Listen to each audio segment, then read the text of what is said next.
এই যে চোখ দুটো আল্লাহ আমাদেরকে দান করেছেন, আপনি যখন ওইসব বাজে ছবি দেখেন, এই চোখগুলোর অপব্যবহার করবেন, কিভাবে একই চোখ দুটো আল্লাহর জন্য অশ্রু ছড়াবে?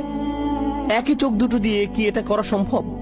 এই যে জিহ্বা আল্লাহ আপনাকে দিয়েছেন, এর মাধ্যমে আপনি আল্লাহর কথাগুলো তেলাওয়াত করতে পারেন, অথচ আপনি আপনার সারাদিন অতিবাহিত করেন গালিগালাজ আর মন্দ কথা বলে। এই হাত দুটো আপনি আল্লাহর সামনে তুলেন এবং রাখেন, যাতে আপনি আল্লাহর সামনে দাঁড়াতে পারেন। এই একই হাতগুলো আপনি ব্যবহার করেন অভদ্র অঙ্গভঙ্গি করতে বা অন্যায় কাজ করতে। এই একই হাত। আমরা কিভাবে আমাদের নিজেদের ব্যাপারে সচেতন হব? আল্লাহ বলছেন, ওয়ালা তাকুনু কাল্লাযীনা নাসুল্লাহা ফাআনসাহুম আনফুসাহুম।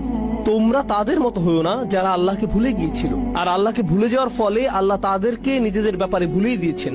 আপনি এমনকি জানবেনও না যে আপনি কেমন। আপনি আল্লাহর একজন সম্মানিত সৃষ্টি, কিন্তু এই লোভের কারণে আপনি একটা পশুর চেয়েও অধম হয়ে গিয়েছেন। দয়া করে নিজেকে বাঁচান, নিজেকে বাঁচান। আমি আপনাকে বাঁচাতে পারবো না। আপনাকে বাঁচানোর চেষ্টা আপনার নিজেকেই করতে হবে।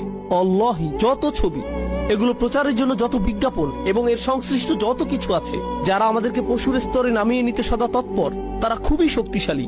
প্রচুর টাকা ব্যয় করা হয় বাচ্চাদের মধ্যে যৌনতা ছড়িয়ে দেওয়ার জন্য। এই কাজে প্রচুর টাকা ব্যয় করা হয় অশ্লীলতাকে স্বাভাবিকীকরণ করতে, এগুলো উদযাপন করতে।